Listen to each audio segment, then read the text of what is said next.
Pour lutter contre le réchauffement climatique, vous proposez un système de bonus-malus. Concrètement, plus un État a d'émissions de CO2 par tête, plus il paiera. En quoi consiste précisément ce dispositif?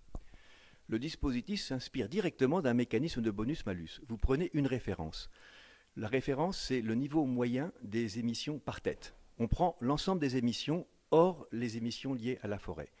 Si un pays émet plus que la moyenne mondiale, il va payer une contribution qui est calculée sur l'écart entre son niveau d'émissions par tête et la moyenne mondiale.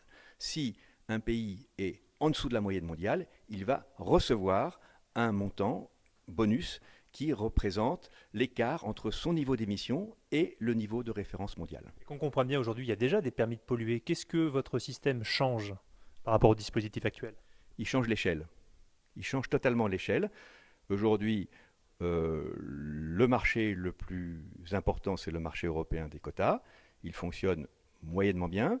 Les pilotes qui sont mis en place dans le cadre du 12e plan quinquennal en Chine élargissent considérablement le champ couvert par les marchés de quotas, puisque je rappelle que les 7 pilotes qui sont expérimentés en Chine représentent une population de à peu près 350 millions de personnes, et les pilotes qui existent aux États-Unis sont encore uniquement des pilotes régionaux, et pour l'instant, le président Obama n'a pas réussi à utiliser l'expérience de ces pilotes régionaux pour faire un marché fédéral. Je reviens sur votre système de bonus-malus.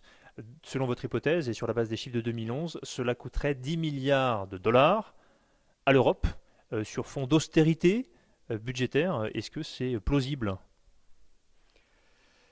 D'abord, le dispositif est prévu pour entrer en vigueur plutôt vers 2020 qu'en 2014. Gageons que l'Europe aura peut-être fait quelques progrès entre 2014 et 2020. Ensuite, il faut bien voir que 10 milliards de dollars pour payer juste une petite dette carbone qui fait juste l'écart entre les émissions par tête de l'Européen moyen et les émissions par tête du citoyen monde moyen, c'est très peu. Je vous donne deux exemples. La mise aux enchères des quotas de CO2 sur le marché européen, même avec le niveau déprécié des prix sur le marché aujourd'hui, c'est plus que des milliards. Je vous donne un deuxième exemple. La taxe carbone qui a été mise en place dans le cadre de la loi de finances de l'année dernière en France, elle doit rapporter à elle seule 4 milliards d'euros. C'est-à-dire, je ne connais pas exactement le taux de change, mais ça doit faire 5 à 6 milliards de dollars. Donc 10 milliards de dollars, c'est très peu.